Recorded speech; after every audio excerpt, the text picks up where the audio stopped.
I'll kind of walk us through here, and basically the website, there's a link to it right there in that document if you want to peruse on your own. It's very user-friendly. You can search through these through meta tags or content areas. As you see here, you can choose your content area, different criteria, the grade level, the item type, what kind of assessment you want. Do a certain alignment, how it aligns to the standards. Obviously those would be our standards or the national standards. Then scoring, it assesses how the guidelines are clear, the criteria, what the actual structure of the piece is. Is it fair and unbiased? So you're looking at to what extent are most of the items of the task presented in as straightforward way as possible. So let's actually look at the language, maybe some of the tasks that you could do.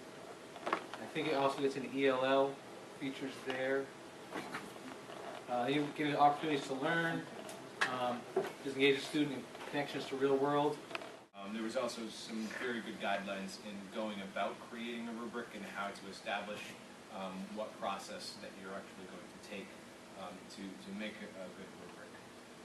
As part of that, we really focused on action goals that we would like to see in place. We talked about the creation of a meta rubric that's specific to the arts disciplines, that would utilize terminology that would be discipline specific to help with teachers putting their own rubrics through this tool. We also looked at making sure one of the discussions that we had was specifically music-based, but it would be great to see a statewide rubric that would be able to be utilized in performance situations. What we were thinking about was the opportunity for students to actually plot their own progress through a scope or sequence. For example, in art, if they started with an intro class, they could plot on this chart of a 4-year art experience how they're tackling these. And maybe they want to tackle something that's not in the curriculum, or they want to do it in a way that's not prescribed, and giving them the independence and the power to attack their learning law. So understanding that deep learning process and understanding that they need to delve deeper and deeper. Preparing students with a variety of learning strategies that prepare them with 21st century skills, and domain general and domain specific approaches to teaching content. And we put in a quote there from the article. This was like a 19-page article. So we did choose several very small pieces of it.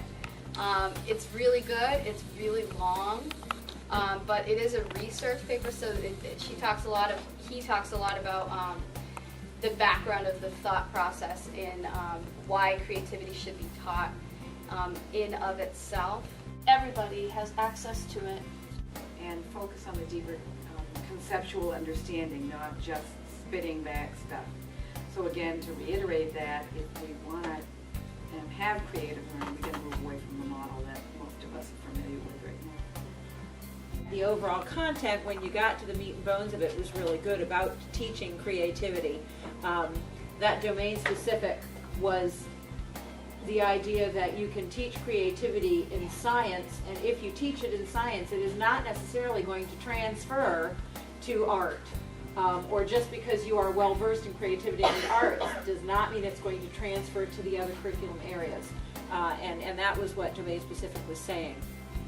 And so we just gave you some direct quotes. Facing the teaching paradox, creative learning requiring that students can create their own knowledge, a constructive process that involves emergence, creating learning that requires collaborative emergence with teacher and students working together to build new knowledge.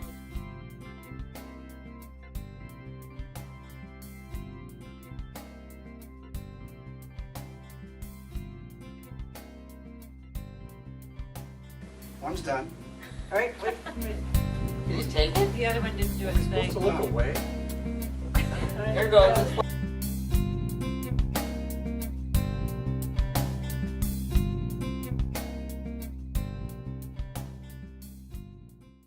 One. One. Okay. Two? Two? Awesome, 3. Is that it? One in class.